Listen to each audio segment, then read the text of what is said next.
오늘 말씀의 제목을요, 나의 구원자 되신 예수님이라는 제목을 잡아보았습니다. 하나님께서는 사도행전 오늘 본문 4장 12절 말씀에 보니까 이렇게 분명하게 말씀하고 계십니다. 다른 이로서는 구원을 얻을 수 없나니 천하 인간의 구원을 얻을 만한 다른 이름을 우리에게 주신 일이 없음이라 하였더라. 천하의 다른 이름을요, 구원 얻을 이름을 우리에게 주신 적이 없다는 것입니다. 다른 이로서. 그러면 누구를 통해서 우리가 구원을 얻을 수 있다는 것입니까? 바로 오직 한 사람. 누구예요? 예수 그리스도 이름으로만 저와 여러분들이 구원을 받을 수 있다는 사실입니다. 오늘 본문 말씀을 통해서 사도들이 예루살렘을 중심으로 전도 활동을 하고 있습니다. 즉 예수 그리스도를 증거하고 있었다는 것입니다. 그런데 부활, 예수의 부활을 증언하는 이 사도들이요, 너무너무 못마땅한 사람들이 있었습니다. 눈에 가시처럼 여기는 사람이 있었다는 것입니다. 자, 누굴까요? 제사장들과 성전 맡은 자들과 사두개인들이 못마땅했어요. 그래서 그들 사도들을요, 체포하고 공회에 넘겨주는 일을 했다는 것입니다. 안 믿는 자가 아니에요. 믿음의 안에서. 그것도 제사장, 성전 맡은 자, 사두개인들을 위해서 그랬다는 것입니다. 당시 그들은 로마 정부와 협력체제에 있었습니다. 그래서 정치적인 면에, 경제적인 면에, 또 권력 면에, 모든 면에서 그들과 협업을 했습니다. 한마디로 조인이 되어 있다는 것입니다. 그런데 이 사도들이 무엇을 했어요? 복음을 증언했잖아요. 예수를 증거했잖아요. 부활을 증거했잖아요. 자, 이게 못마땅했어요. 왜? 자기들이 이러한 권력을 가지고 있는데 한마디의 말도 없이, 이걸 뭐라고 할까요? 불법 집회. 지금 우리 말로 하자면 불법 집회를 하는 거죠. 자, 어제가 8.15 광복절이었습니다. 그러면은 광화문에서요, 모든 장소가 집회 장소로 허용된 것이 아니라 일부 허용된 구간도 있고 일부 허용되지 않는 구간도 있었습니다.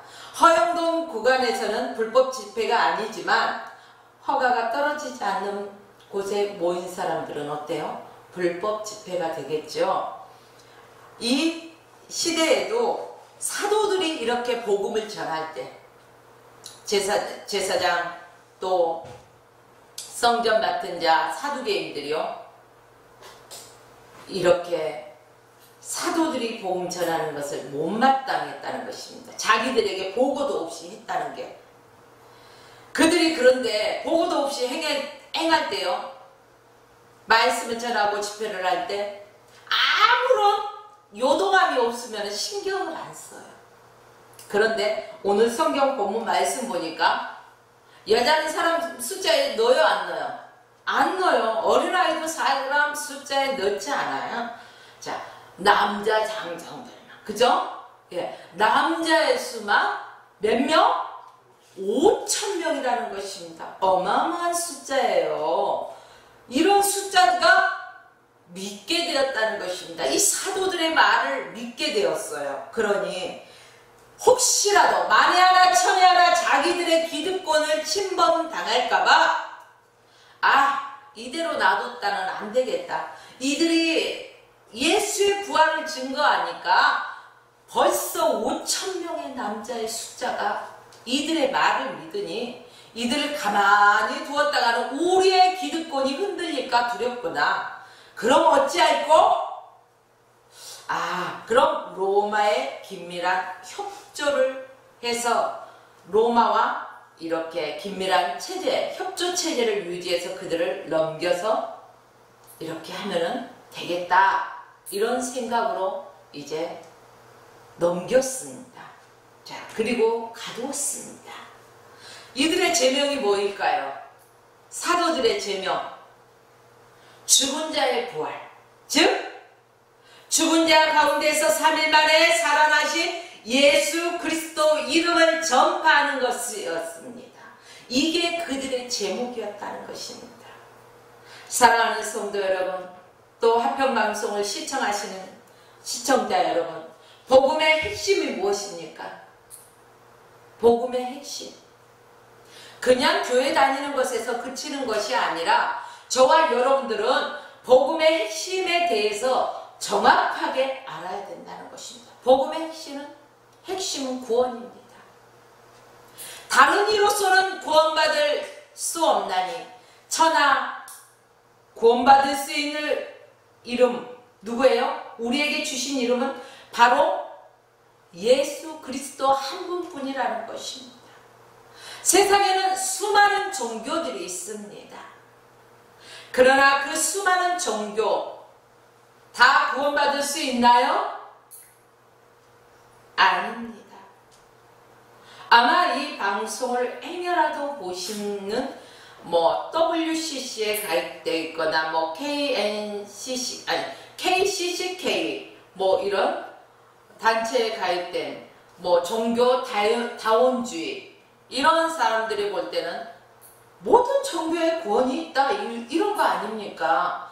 그러나 오늘 성경 말씀은 정확하게 다른 이로서 구원받을 수 없나니 천하 사람 중에 구원받을 만한 이름은 우리에게 주신 일이 없어요. 그럼 오직 누구 한 사람만 줬어요? 예수 그리스도 한 사람만이 구원받을 이름이라는 것을 성경은 정확하게 명시하고 있다는 것입니다. 오직 하나님의 아들이시며 우리 죄를 위해서 십자가 위에서 죽으시고 사흘 만에 부활하신 예수의 이름만이 우리를 구원하실 수 있다는 것입니다. 사랑하는 여러분들이요, 구원이라는 뜻이 무엇입니까? 10원에서 1원이 부족하면 구원입니까? 물론 그것도 구원이죠. 금전적인 구원 맞아요. 그러나 오늘 성경에서 말하는 구원이 뭘까? 구원은요, 여러 가지 의미를 담고 있습니다. 대적으로부터 해방, 또 죄로부터 구속, 그리고 성화의 과정, 구원의 치유, 또한 건강, 염려로부터 해방, 평안, 여러 가지 의미를 가지고 있습니다. 그러나 신학적 의미로 구원을 바라보면 하나님의 자녀가 된다는 것입니다. 구원받은 백성은 하나님의 자녀라는 것입니다. 죄로부터 자유함을 얻었다는 것입니다. 그래서 죄에서 자유를 얻게 하면 뭐예요? 보혈의 능력. 보혈의 없이, 공로 없이는요, 예수의 피가 없이는 우리를 죄에서 자유롭게 하실 분이 없다는 것입니다. 예수 그리스도를 믿는 믿음으로 거듭난다는 것입니다. 그러므로 구원받은 하나님의 백성들에게 뭐라고 말합니까? 보라, 옛것은 지나갔으니 보라, 새것이 되었다는 것입니다. 옛것이 뭐예요? 죄인 되었을 때, 하나님의 자녀가 아니고 죄의 종노릇하고 사망에 놓여 있을 때, 그러나 우리가 예수 그리스도를 믿고 하나님의 자녀가 되었고, 그로부터 우리는 모든 죄에서 자유함을 얻었고 하나님의 자녀로 거듭나는 믿음의 사람입니다. 요한복음 14장 6절에서는 이렇게 말씀하고 있습니다. 예수께서 가라사대 내가 곧 길이요 진리요 생명이니 나로 말미암지 아니하고는 아버지께로 올 자가 없느니라. 예수 그리스도 아니면은 우리는 천국의 시민권을 받을 수가 없어요. 하나님을 아버지라 부를 수도 없어요.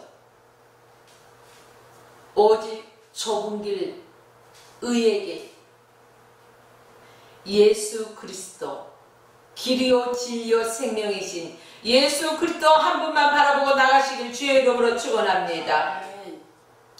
또한 히브리서 7장 24절로 25절 말씀에 보니까 예수는 영원히 계심으로 그 제사장 직분도 갈리우지 아니하나니 그러므로 자기 힘을 입어 하나님께 나아가는 자들을 온전히 구원하실 수 있는 이는 그가 항상 살아계셔 그들을 위하여 간구하심이니라. 이렇게 성경에 명확하게 기록되어 있습니다. 여러분들이요, 미래에도 영원히 우리의 구원자가 되신다는 것입니다. 세상에 내가 너를 버리지 않고 내가 끝까지 너와 함께 할 것이야 약속하는 사람이 얼마나 많이 있습니까?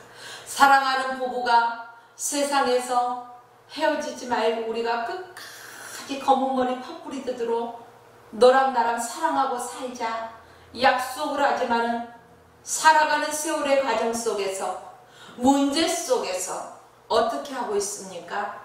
그들은 넘어집니다. 그리고 가정에 파탄도 생기기도 합니다. 또한 나를 낳은 부모는 영원히 나와 함께 할 것 같고 영원히 나를 지켜줄 것 같습니다. 나의 보호자가 되어줄 것 같습니다. 그러나 그 부모도 어떻습니까? 떠납니다.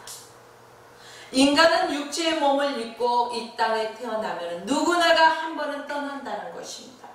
그러나 살아계신 예수 그리스도, 하나님의 아들이신 예수 그리스도는 영원 무궁하도록 우리와 함께 하신다고 하셨습니다. 그래서 예수 그리스도는 우리의 구원자이시고 우리의 왕 되신다는 것입니다. 어저께나 오늘이나 영원 무궁토록 어제나 오늘이나 미래에도 동일하게 우리와 함께 하시기 때문에 우리가 그 구원자이신 예수 그리스도를 믿고 나아가는 것입니다. 여러분이요, 세상에는 많은 종교들이 있지만 어때요? 종교의 지도자들 또 교주들도 다 무덤이 있지요. 그러나 빈 무덤이 있는 사람 있어요, 없어요? 단 한 사람도 없단 말이에요. 모든 종교를 탈탈탈탈 다 털어도 오직 예수 그리스도의 무덤은 빈 무덤이라는 것입니다. 예수 그리스도가 아직 무덤에 있다면 어떨까요? 다른 종교와 마찬가지일 것입니다. 그러나 예수 그리스도의 무덤이 왜 빈 무덤일까요? 구약에 예언된 대로 약속하신 대로 죽은 자 가운데서 3일 만에 부활하신다는 그 말씀대로 예수 그리스도는 부활하셨습니다. 그렇기 때문에 부활한 사람에게는 다시 살아났기 때문에 무덤에 머물러 있을 수 없습니다. 무덤에 가두어둘 수가 없습니다. 그렇기 때문에 예수 그리스도만이 무덤은 비어있다는 것입니다. 왜냐하면 예수 그리스도가 부활하셨기 때문에. 여러분들이요, 예수님이 이 땅에 오신 목적이 무엇입니까? 예수님이 이 땅에 오신 목적, 죄인들을 구원하기 위해서 이 땅에 오셨습니다. 죄의 값은 뭐예요? 사망입니다. 그런데 그 값을 지불해줄 사람이, 모든 인간은 죄인이기 때문에요, 그 값을 지불해줄 사람이 없어요. 그런데 우리 인간의 모습을 똑같이 입은 상태에서 죄가 없는 사람만이 그 값을 지불할 수가 있다는 것입니다. 하나님이신 예수님이 낮고 전한 이 땅 위에까지 오셔서 바로 우리의 인간의 모습을 입고 인간이 겪을 수 있는 모든 고통을 다 겪으셨습니다. 그리고 십자가 위에서 피 흘려 죽으셨습니다. 바로 죄인인 우리 인간을 구원하기 위해서 그 피로, 죄 없으신 예수님의 피로 우리의 그 사망의 죄인된 죄값을 다 지불하셨어. 그것을 믿는 자만이 구원받은 하나님의 백성이라는 것입니다. 예수 그리스도가 나를 위해 십자가에서 죽으시고 피 흘려주시고 그 핏값으로 나의 죄값을 지불하시고 나를 구원해 주셨다는 걸 믿는 자만이 구원받은 하나님의 백성이라는 뜻입니다. 저와 여러분들은 예수 그리스도를 믿고 의지하고 또 그 말씀에 순종하며 살아야 할 것입니다. 여러분들이요, 하나님의 은혜는 우리의 그 경험과 지식으로 얻어지는 것이 아닙니다. 무엇으로 얻어질까요? 오직 믿음으로 순종할 때 얻어진다는 것입니다. 예수의 이름에 가는 곳마다 어때요? 사탄은 두려워서 벌벌벌 떨고 일곱 길로 도망가는 것입니다. 한 길로 왔다 일곱 길로 도망가시는 것이 바로 예수의 이름 앞에서만 가능하다는 것입니다. 여러분들이요, 인간의 노력에 의해서가 아닙니다. 하나님의 전적인 은혜임을 믿으십시오. 바로 오직 유일하시고 전지전능하신 하나님이 나의 구세주이시고 예수로만 내가 살아가야 된다는 것입니다. 우리가 예수를 알되 머리로만 지식적으로만 알아서는 안 된다는 것입니다. 마음으로 믿고 입으로 시인하고 입으로 고백하라는 것입니다. 무엇을 고백하라는 거예요? 바로 조금 전에 말씀드렸듯이 나의 죄 때문에 십자가에서 피 흘려 죽으시고 내 죄값을 다 예수 그리스도의 피값으로 지불하시고 또한 다시금 사망 권세 이기시고 부활하신 것을 믿는 자들에게 하나님의 주어지는 은혜라는 것입니다. 여러분들이요, 예수 그리스도를 믿는 자들은 서로 사랑해야 합니다. 하나님의 은혜와 사랑을 받은 자만이 그 사랑을 할 수가 있다는 것입니다. 교회 안에서 성도들 간에 서로 트집을 잡고 헐뜯고 다툼과 분쟁, 분, 당, 파 이렇게 이루어지면 될까요? 안 될까요? 사단은 박수를 치고 하나님은 단식하십니다. 여러분들이요, 하나님의 백성들은 분명하게 하나님을 기쁘시게 해드려야 된다는 것입니다. 이 여름날 얼마나 여러분들 덥습니까? 지금은 장마가 이제 끝났죠? 예, 오늘부터 무더위가 시작됩니다. 그러면은 이 찜통 더위 속에 시원한 얼음 냉수 한 잔 마시면 어때요, 여러분들? 뱃속까지 아주 시원할 것입니다. 이러듯이 저와 여러분 믿음의 사람들, 하나님의 자녀들이라면 하나님의 마음을 이 여름에 냉수와 같이 시원하게 해드릴 수 있는 하나님의 백성들이 되어야 된다는 것입니다. 이렇게 하기 위해서는 하나님을 기쁘시게 해야 돼요. 그런데요, 성도들에게, 이 성도들이 깨닫지 못하기 때문에 예수님께서는 자신과 성도들의 관계를 위해서 여러 번 말씀해 주십니다. 야, 신랑과 신부의 관계로 말씀해 주시죠. 포도나무와 또 가지의 관계를 통해서 말씀해 주시죠. 신랑과 신부는 결혼하면 꼭 붙어서 살잖아요. 또 포도나무는 가지가 딱 붙어 있어야지 열매를 맺잖아요. 목자는 양이 없으면 위험한 곳에 떨어져 죽거나 물려 죽습니다. 험한 짐승이. 그러나 목자가 자기의 생명을 걸고 지켜줍니다. 바로 목자장 되신 예수 그리스도. 예수 그리스도는 우리의 신랑 되시며 또 우리의 포도나무가 되주시고 또 우리의 목자가 되주시고 언제나 변함없이 우리와 함께 하신다는 것입니다. 여러분들이요, 목자와 양의 관계를 한번 생각해 볼까요? 잠깐. 자, 참 목자는요, 양이 이렇게 풀 뜯어 먹고 있는데 이리가 온다, 늑대가 온다. 그러면 어떻게 할까요? 무서워! 도망갈까요? 자기의 생명을 내걸고 싸워서 자기의 양을 지키는 것입니다. 그게 목자예요. 그런데 싹군 목자는 어떨까요? 이 양이 내 양이에요? 아니에요? 내 양이 아니야. 싹군 목자는 그냥 품삯을 받고 내가 양을 치기 때문에요, 그냥 이들을 위해서 내 생명을 걸 필요가 없기 때문에 달아난다는 것입니다. 세상에는 싹군 목자도 많다는 것입니다. 여러분들이요, 저와 여러분들은 분명하게 예수 그리스도가 참 목자장 되신 것을 믿어야 합니다. 양은 목자의 소리를 알고 목자는 양의 음성을 안다는 것입니다. 그러므로 하나님의 소리를 음성을 듣는 것을 귀히 여기는 것이 아니라 당연시 여기고 하나님의 말씀을 듣기 위해서 늘 귀를 기울여야 됩니다. 내 할 말만 구할 것만 구하고 가버리는 성도들 얼마나 많습니까? 여러분들이요, 안 된다는 것입니다. 왜 응답 못 받는다고 그렇습니까? 내 할 것만 구할 것만 구하지 않습니까? 여러분들 귀를 열어놓고 하나님의 음성을 듣기 위해서 귀를 기울여 보십시오. 하나님 분명하게 세미한 음성까지도, 우리의 세미한 음성까지도 들으시는 하나님이 분명하게 응답해 주신다는 것입니다. 성경에 요한복음 15장 13절에는 이런 말씀이 기록되어 있습니다. 사람이 친구를 위하여 자기 목숨을 버리면 이에서 더 큰 사랑이 없나니. 여러분들이요, 자기를 위해서 생명을 내어줄 사람이 누가 있을까요?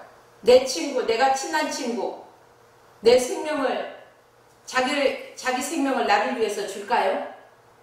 말은 잘해요. 입에 침도 안 바르고 거짓말하는 것 같죠? 그때는 그럴싸합니다. 그러나 정작 그러한 어떤 문제점이 왔을 때는 달아난다는 것입니다. 외면한다는 것입니다. 그러나 우리 예수 그리스도께서는 우리를 위해서 자기의 생명을 내어주셨다는 사실입니다. 여러분들이요, 목자장 되신 예수 그리스도를 믿으십시오. 우리를 의의 길로 인도하십니다. 그분은 길이요 진리요 생명이기 때문에 우리를 바른 길로 인도하신다는 것입니다. 시편 23편 1절로 4절 말씀에 보면 여호와는 나의 목자시니 내게 부족함이 없으리로다. 그가 나를 푸른 초장에 누이시며 쉴 만한 물가로 인도하시는도다. 내 영혼을 쇠쇠시키시고 자기 이름을 위하여 의의 길로 인도하시는도다. 내가 사망의 음침한 골짜기를 다닐지라도 해를 두려워하지 않을 것은 주의 지팡이가 나를 안위하심이니이다. 주께서 내가 어떠한 상황에 있든 상관하지 않으시고 그 믿는 하나님의 백성들을 지키시고 보호하신다는 것입니다. 여러분들이요, 지금 대한민국은 굉장히 위기 속에 있다는 것을 많은 사람들이 알고 있을 것입니다. 어린아이는 도적이 찾아왔을 때, 강도가 찾아왔을 때도 무서움과 두려움을 알까요? 모를까요? 갓 태어난 아이들은 무서움도 두려움도 알지 못합니다. 왜 그럴까요? 그 상황을 알지 못하기 때문입니다. 이 나라의 상황을 알지 못하는 사람들은 두려움도 뭣도 없습니다. 그래서 기도하지 않습니다. 여러분들이요, 늘 깨어서 기도하는 자들은 이 상황을 바라봅니다. 분명하게 영적으로 분별할 때라는 것입니다. 그리고 나라와 민족을 위해서 분명하게 우리는 회개해야 된다는 것입니다. 나라와 민족을 위해서만 회개하는 것이 아니라 내 스스로, 나 자신부터 하나님 앞에서 하나님보다 세상을 더 사랑하고 하나님보다 물질을 더 사랑하고 하나님보다 자녀를 더 사랑하고 하나님보다 권력을 더 사랑하고 예수 자랑보다는 내 자랑에 앞섰던 이러한 것들, 기초적인 것부터 우리는 회개해야 할 것입니다. 여러분들이요, 하나님께 우리가 다시금 허리를 동이고 나아가야 되는 그 길, 회개하며 나아가야 할 것입니다. 오직 나를 구원하신 예수 그리스도 구원의 은총을 힘입어서 오늘도 날마다 회개하는 심령 위에 하나님의 은총이 더해지기를 주의 이름으로 축원하며 오늘 말씀을 마칩니다.